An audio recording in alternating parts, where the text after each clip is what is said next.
to address the root of these issues, which is the proliferation of military-grade weapons. There comes a time where time itself is ready for a change, and that time has come to Nashville.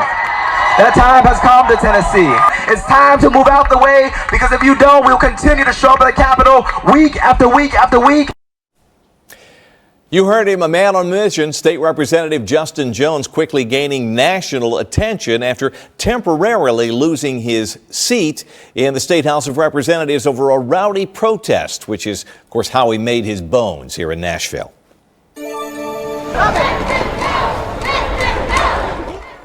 Team coverage tonight as new voices shake up politics as usual at the state legislature. After years of activism, State Representative Justin Jones is now trying to make change from the inside. Fox 17 News' Amanda Chen's live downtown with a look back at Jones' journey to the State House. Representative Justin Jones says we have to continue to hold leaders accountable and demand action. And while he's in the spotlight now, he's been pushing the envelope for years. Neighbors need health care. 280,000 of our poor neighbors need health care. Good trouble. That's how Representative Justin Jones describes his actions over the past few years. Jones, a young activist arrested back in 2018 at a Marsha Blackburn rally. There was no reasoning why we were told to leave. There was no justification. In 2019, officers arrested Jones, who was accused of throwing a cup of liquid toward Glen Casada, the Tennessee Speaker of the House at the time. Jones had been protesting the Capitol's bust of Confederate General Nathan Bedford Forrest. These are people, everyday people, saying that our state should not be represented by white supremacy and hatred. And in 2020, Jones helped organize a 62-day sit-in protest calling for racial justice after George Floyd's murder that year. A video captures Jones standing on the roof of a marked police car. Another one seems to show Jones throwing a traffic cone through a car's open window. A year later, the Davidson County District Attorney Glen Funk upped Jones's charges to a total of 14 in connection to those protests. Jones taking to Twitter saying in part, "Today I will go with my lawyer to turn myself into the jail, to be booked knowing that truth is on our side. Knowing that the real criminals are those who abuse their power, I have nothing to hide." DA Funk ended up dropping all of those charges. In January of this year, Jones was sworn in to represent District 52 in Nashville as a state representative. Days after the Covenant School shooting on March 27th, where 6 lives were taken, Jones, along with 2 other Democratic lawmakers, used a bullhorn to join protesters to fight for gun control at the front of the House chamber.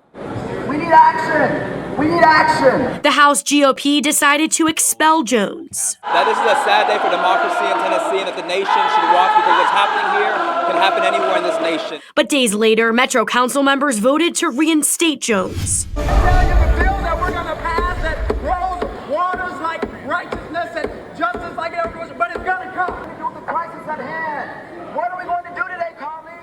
Our team coverage continues now as the new players press the establishment for change. That friction highlighted by the so-called Tennessee Three's gun protest now 2 weeks ago on the House floor.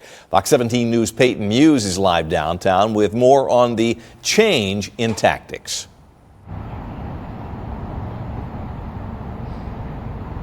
Scott, that's right. Now, I spoke with Democrats and Republicans, and Democrats say that it's exciting to see such young energy, while Republicans say that this may leave a bad taste in some people's mouths. We will never quit! We will never quit! Representatives Justin Jones, Pearson and Gloria Johnson choosing to violate House rules to get their message across surrounding gun control, a much different look than Tennesseans are used to. The death of the Covenant teachers and children, this sparked them to say, okay, now it's time for us to come out and not shut up. Vanita Lewis, president of the NAACP, says lawmakers let their convictions guide them. They realize that if they don't speak up now, 6 or 7 years from now, they will be living the laws that they have allowed to pass today. Conservative commentator Scotty Hughes says she does not think this is the right approach. This is what happens when you take an activist, a crisis activist, and they become a crisis legislator.